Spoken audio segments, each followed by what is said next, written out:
Olá, senhores, bem-vindos à aula sobre ordens e participantes do mercado, que é mais um overview sobre microestrutura de mercado e como isso afeta na formação dos preços. Bom, basicamente a gente vai começar com a definição sobre o que é ordem. Então, ordens são instruções, tá? Instruções que traders enviam para brokers e bolsa para executarem suas ordens. Então, uma ordem sempre vai especificar um instrumento financeiro, a quantidade, compra ou venda. Esse é o conceito de ordem, tá? São instruções que a gente envia para a bolsa ou broker para execução. Tá? Em outra aula a gente fala mais especificamente sobre os tipos de ordens. Tá? Seguindo, participantes do mercado. A gente pode colocar em 3 grupos. Tá? Especuladores, hedgers e arbitradores. Muita gente fala desse terceiro grupo como arbitradores, e aqui eu defino como fornecedores de liquidez, que tem diversos subgrupos: value traders, arbitradores, dealers, block traders, bid and ask spreads no mercado de dealers e buy side traders. Tá? Então, são diversas subcategorias desses 3 grupos de participantes do mercado.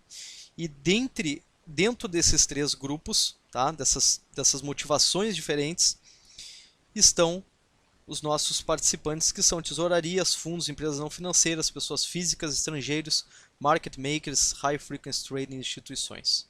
Okay? A gente não vai pegar um a um aqui, a gente não vai especificar isso porque realmente não é o objetivo dessa aula. Essa aula é dar realmente um overview e abrir realmente o horizonte, como a gente enxerga o mercado, e saber que tem diversos participantes do mercado, diversas motivações diferentes, e eles estão realmente no mercado para resolver cada um dos seus problemas específicos. Tá? Mas a gente vai classificar esses grupos de especuladores, hedges, fornecedores de liquidez, e a gente vai fazer uma passada geral sobre alguns conceitos interessantes. Okay? Informed traders. O que são? São especuladores então que operam e agem de acordo com valores e informações fundamentalistas. Qual a principal base do informed traders? São informações que somente eles possuem. Tá? Por isso que eles são chamados de informed traders. Tá? E fazem o quê? Fazem o mercado, então, informar o preço, tá? Para os demais participantes. Possuem impacto grande no mercado. Então, isso que é interessante. Tá? Olhem o processo. Os informed traders que têm como base informações que somente eles possuem, têm a capacidade, em certo momento, de fazer o mercado, o preço, ser informativo para os demais participantes. Quando esse preço é informativo, ele se torna informativo, que outros participantes conseguem enxergar isso e ter noção disso, né? Obviamente já tem uma tendência, já tem uma precificação fundamentalista por parte desses informed traders a respeito daquele ativo. Sempre vão ter um impacto muito grande no mercado. Tá? Então, basicamente, o informed trader ele move, né, o mercado, o efeito é mover o preço até um valor fundamentalista estimado por eles, baseado nessas informações que somente eles possuem. Mas em certo momento, essa informação que a gente chama de, talvez, entre aspas, informação privilegiada, ela se torna informativa para os demais participantes do mercado e tem um impacto na formação do preço. Né? Qual é o impacto? Porque outros players, tá? Outros participantes, com esse caráter informativo do preço, baseado nesse grande volume de informed traders que estão no mercado e começam a operar aquele ativo, tem um impacto grande porque outros players começam a ter ideia disso, ter noção daquilo, o preço começa a se tornar informativo e aí tem um impacto muito maior no mercado e talvez um momentum grande. Tá? Ok?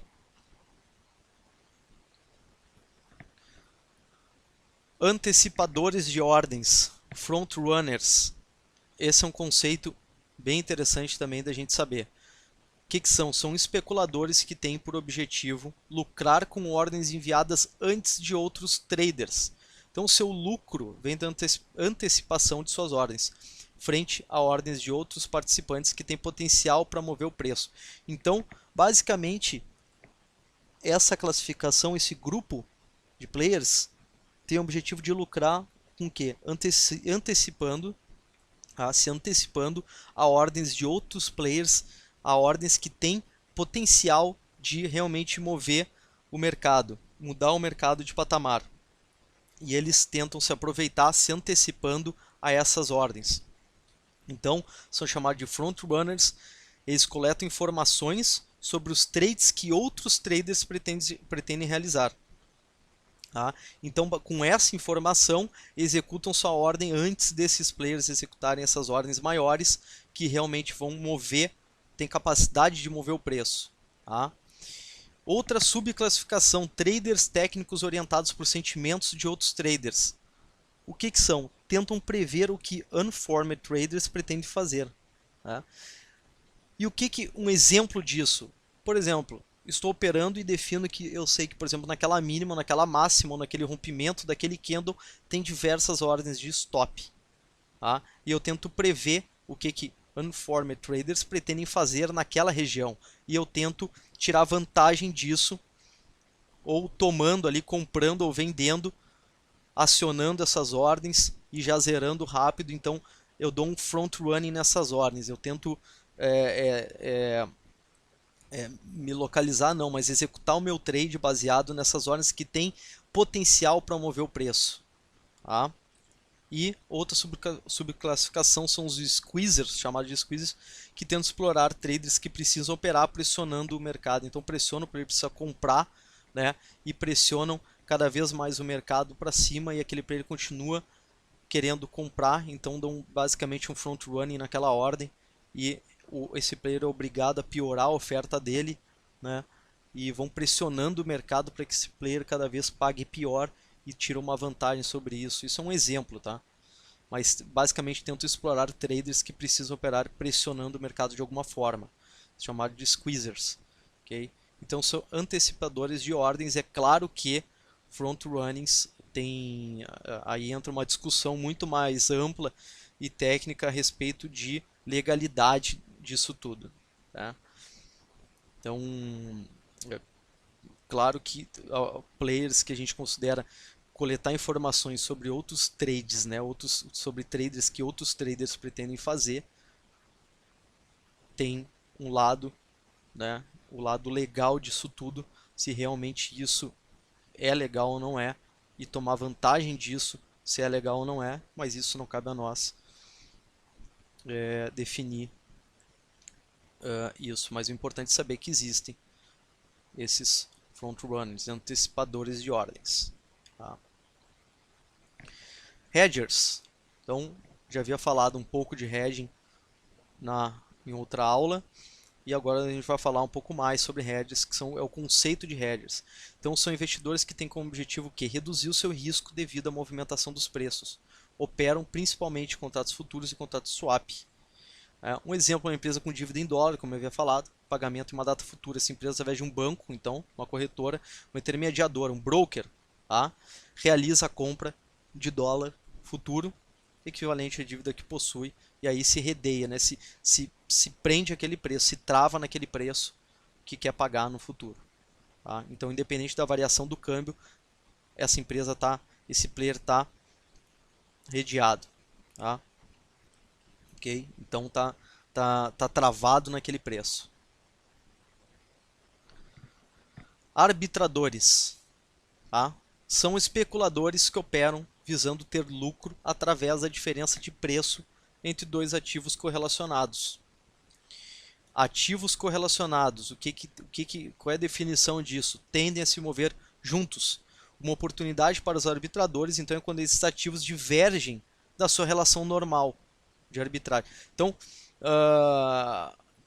geralmente dois ativos, dão um exemplo de contrato padrão de dólar e mini dólar, ou contrato padrão de índice e mini índice, tendem a se mover juntos. Okay? A oportunidade para o arbitrador se dá quando divergem da sua relação normal de movimentação. Né? Exemplo, índice e mini índice. Compra do índice com preço mais baixo, tá? O índice já foi, o mini índice ainda não foi. Abre esse spread, essa diferença de preço, e aí abre essa oportunidade para fazer esse tipo de operação que é chamada de arbitragem. Tá? Então, compra no índice e vende no mini índice que está mais caro. na quantidade proporcional no preço mais caro. Então o lucro se dá o quê? Com o retorno dos dois ativos para sua relação natural. Tá? Então vendeu nos 52 mil, tá? Ou vou dar um número fictício, né? Vendeu no 11,1 e comprou na mesma quantidade no 9.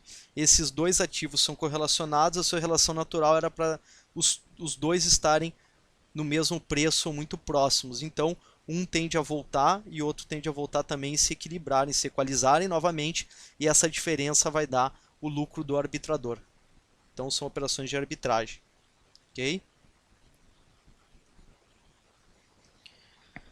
Seguindo, dealers. Né? São traders então que permitem outros traders negociarem quando quiserem. Vendem liquidez imediata para traders que necessitam operar. Tá? Então por isso que eu falei na outra aula que são fornecedores de liquidez. Por quê? Porque o dealer ele passa o preço. O cliente passa, eu quero comprar X e o dealer ele fornece a liquidez. Ah, você quer comprar? Mas então eu te vendo a tal preço. Tá?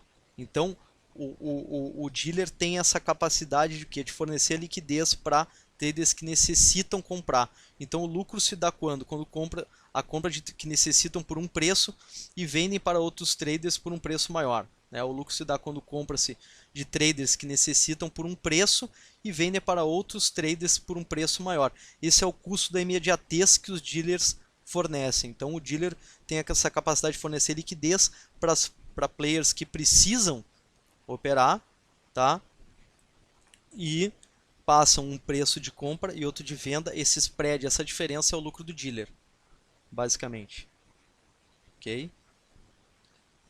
Então são esses traders que operam basicamente no floor da Bolsa de Valores, escritório de firmas proprietárias, são alguns exemplos.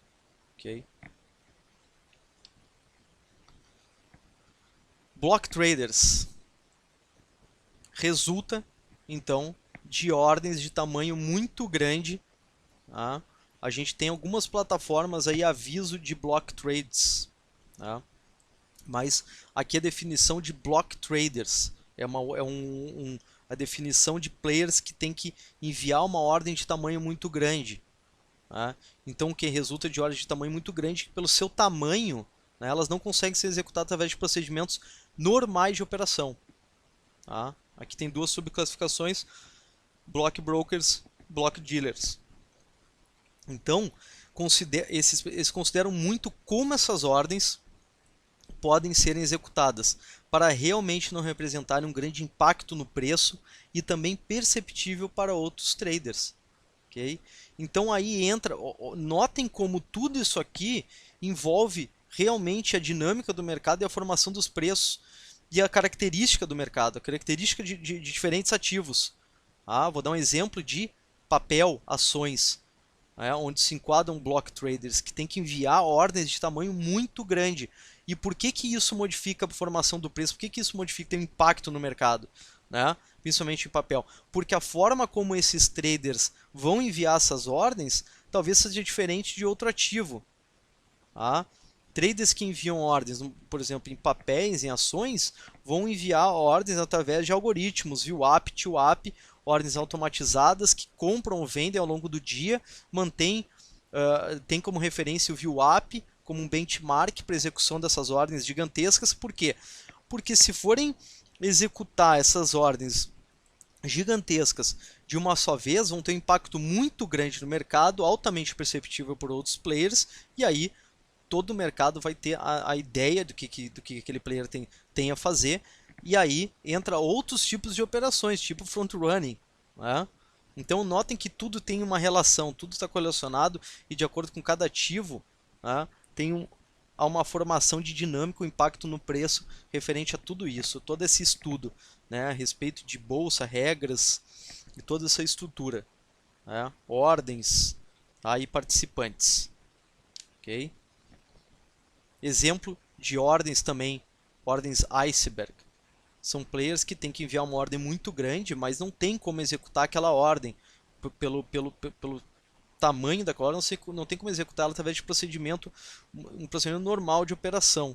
Né? Então tem que disfarçar essa ordem, tem que executar de outra forma. Então eles consideram muito isso e pensam muito nisso para realmente não representar um impacto muito grande no preço. Okay? Seguindo, agora falar de um outro conceito que é Bid-Ask Spreads. Isso no mercado de dealer é o preço que traders impacientes ou que necessitam executar esses trades pagam para executarem seus trades de forma imediata. Esses traders compram no Ask e vendem no Bid, tá? Que é oferta de compra e oferta de venda. Tá? Oferta de compra é Bid, oferta de venda é no Ask. Tá? Então compram no Ask e vendem no Bid. O spread entre essas duas ofertas, tá? É a compensação do dealer. Ok? Então, dealers definem seus spreads como forma de obter lucro. Exemplo, o dealer passa, compra é a R$13, venda é a 3,06, o spread é 0,6, o lucro do dealer. O que a gente... Vocês notem quem opera quem opera Forex pode estar se imaginando aqui. Tá? O Forex é muito próximo aí do mercado de dealer, não de broker. Por quê? Porque você está negociando basicamente ele está negociando basicamente a sua necessidade de operar, você tem que comprar. E ele define, se você tem que comprar, eu vou vender no 3,06. Se você tem que vender, você vai ter que vender no 3. E esse spread é o lucro do dealer. Esse spread ele tem que pagar, claro, custos e tudo mais e ainda dá o lucro. Tá? Então, basicamente, se a gente pensar no mercado de Forex, ele é muito parecido com o mercado de dealer. Ok? E não um mercado de broker que tem a corretagem, né? A comissão. E um outro conceito, que é um conceito mais que tem mais na literatura estrangeira, value traders, que são especuladores que formam opinião sobre algum ativo e utilizam todas as informações que têm disponíveis. Tá? Compram ativos que estão sobrevendidos e vendem ativos que estão sobrecomprados. Tá? Tem um valuation, fazem um valuation desses ativos por diversas informações. São uma outra classificação de fornecedores de liquidez. Tá? Vamos lá. Seguindo. E para encerrar, por que as pessoas operam? Tá? Basicamente, então, as pessoas operam para investir, reduzir riscos, distribuir riscos, especular, jogar, realizar acordos e etc. Então, que fique bem claro, em termos de microestrutura, é que existem diversas motivações diferentes para que cada player opera, cada pessoa opera cada ativo. Tá? Basicamente, então, o mercado fornece o que? A solução para esses diversos motivos pela qual os participantes negociam. Tá?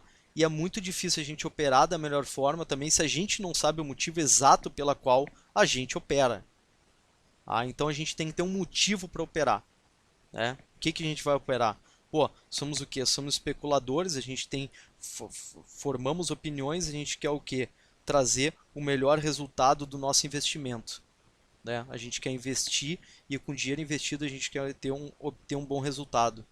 Basicamente são especuladores, não se enquadramos muito em gamblers, que se chamam, que são realmente mais próximos de jogo, né? De jogatina. E agora eu vou falar um pouco desses outros conceitos. Tá? Então, outra coisa que todo mundo tem que ter em mente é trade é um jogo de soma igual a zero. Por quê? Porque o número de ganhos e perdas são exatamente iguais. Cada trade ganhador é um trade perdedor para outro trader. No momento que você compra, outro trader está vendendo para você na mesma quantidade. Tá? Ou outros traders estão vendendo para você na mesma quantidade. Então, o trade é um jogo de soma igual a zero. Tá? E saibam que para a gente operar e ganhar dinheiro, a gente opera com pessoas que irão perder esse dinheiro. Isso é uma visão um pouco diferente, mas a gente tem que ter essa visão. Porque quando você compra, outra pessoa, talvez, outro trader, está vendendo para você. Se o mercado vai a seu favor, praticamente aquele outro trader que vendeu para você está perdendo dinheiro e você está ganhando. Tá? Então, essa é um conceito interessante e legal a gente ter na nossa cabeça, a gente saber que a gente está operando no mercado basicamente a gente está operando com pessoas que também vão perder esse dinheiro. No momento que você está ganhando esse dinheiro, outras pessoas ao mesmo tempo estão perdendo talvez a mesma quantia de dinheiro que você ganhou. Tá? E investir, especular e jogar. Investir é quando necessitamos alocar dinheiro do presente para o futuro. Tá? E especular é quando a gente tenta usar informações sobre projeções futuras para obter um melhor retorno para nossos investimentos. E jogar é aceitar o risco, mas não aceitar o risco de forma talvez disciplinada e consciente, para obter um resultado esperado. Basicamente, o jogador, tá? O gambler, a motivação é dinheiro e resultado. Não é isso que a gente faz. Tá? Não é essa a motivação. Talvez seja muito próximo, tá, a nossa cabeça de realmente jogar, né? Mas não com essa concepção de Profit Motivated Trader, chamado de trader motivado por lucro, basicamente, só por resultado. Tá? Então aceita qualquer tipo de risco e sai jogando. Okay? Obviamente a gente aceita o risco, aceitar o risco, eu falo de aceitar o risco de forma plena, tá? Mas a gente tem uma parte especulativa porque a gente tem informações que a gente leva em consideração e a gente, por mais que não tenha como prever o futuro, mas a gente tem uma projeção em termos de probabilidade para obter um retorno sobre aquele trade, aquele dinheiro que a gente está investindo naquele trade. Tá? Bom, só muito obrigado pela atenção. Essa foi então a nossa aula final, nosso overview sobre microestrutura de mercados. Muito obrigado e até a próxima aula.